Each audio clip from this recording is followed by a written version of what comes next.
آدمی بر خاک یکسان می شود. وای مسکین آدمی بر خاک یکسان می شود. وقتی جان دادن بسد حسرت پریشان می شود.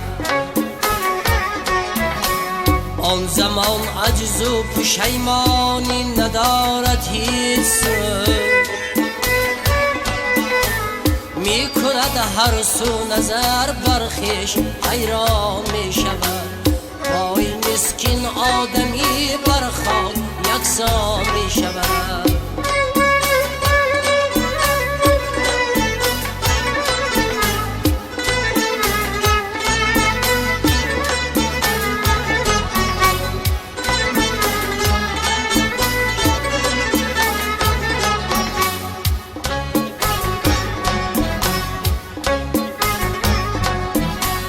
یک دو روزی دان غنیمت عمر را تا زندگی،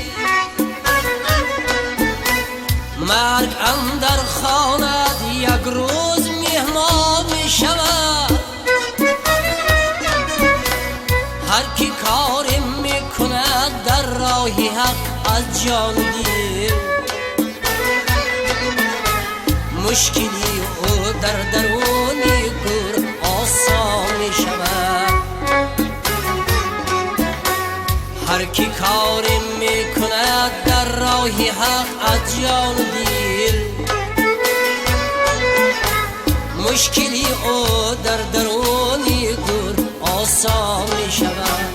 وای مسکین آدمی بر خاک یکسان می شود.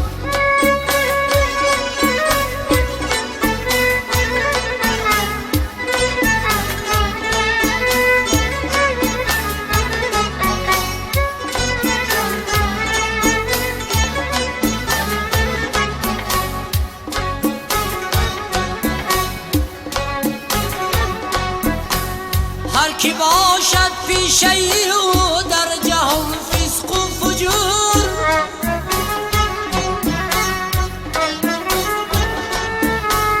بعد مردن منزل او ناری سوزان می شود.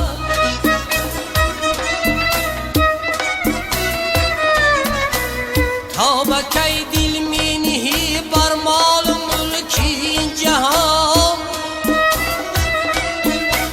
حیف این عمری که صرفی کاخ و ایوان می شود.